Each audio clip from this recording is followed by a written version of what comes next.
بسم الله الرحمن الرحیم. نقصانات قمار چیه؟ من یک سوسایتی اگر قمار رواج پیدا کرد یا یک فردی یک انسانی که اگر در قمار مبتلا باشه و قماربازی همیشه زندگیشی یک جای شده باشه، چی نقصانات داره؟ یک، فقر و ناداری و بدبختی. همیشه فقیر است، همیشه نادار است، همیشه بدبخت است. یک. دو، چون که فقیر و نادار او تیم میشه که این پیسه کمایی نمور قمار میزنه دیگه، از او بعد دیشی دراز است میشه. دویومی قرضدار، از او در مختلف بهانه ها قرض میگیره و قرض رم داده نمیتونه. از او بعد زندگیشی یک زندگی تنهایی باید اختیار کنه، چون از قرضدارها اونایی که از اونها مقروض است و از اونها باید فرار کنه چون پیسه داده نمیتونه. لذا سوشال لایف را از دست میده. سیمه نشانی انسانی که در قمار مبتلا هسته همیشه افسرده هسته، همیشه مضطرب است، اضطراب در زندگیش است، سکون نداره. این سه.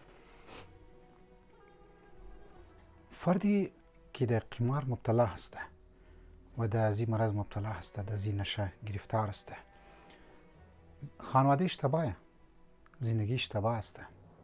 از لحاظ فیملی دیگه یک زندگی سالم نداره، یک فیملی سالم نداره. امکان داره اگر زن داره زن چیشی جدا شونه، زن چیشی طلاق بگیره. 4. 5. عزت و ابرو را از دست میده. فردی که به عنوان یک قمارباز در منی سوسایتی منی فیملی خو معروف و مشهور شونه دیگه، او چی عزت داره؟ او چی اهمیت داره برای زو سوسایتی یا برای زو خانواده؟ 6. قمار که استم ما گفتم یک مانند یک نشه ولی است. اگر شخصی که در نشه قمار مبتلا باشه، امکان داره بسیار زیاد احتمالات است که شخص در نشه دیگه درگز گرفتار شونه. مثلا ممکنه شراب خوری شروع کنه، ممکنه هیروئین هم که آهسته آهسته شروع کنه. 6. 7. بیخوابی و بدخوابی و کم خوابی. هم خواب نداره، اگر خوابم داره بدخواب است، بعضم ذهن چی آرام نمیکنه، یا کم خواب داره، همیشه در هیجان گفتم زندگی مونه.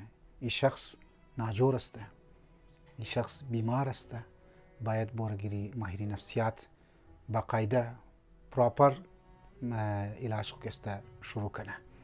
خدا جوانهای از مور از این مرض نجات بده و این نقصانات که میگم طرف از این نقصانات حتما توجه کنین. جوانهای عزیز اگر در قمار خدا نخواسته نشه قمار مبتلا هستین و گرفتار هستین، خودتون نجات بدین، زندگی سالم را اختیار کنین.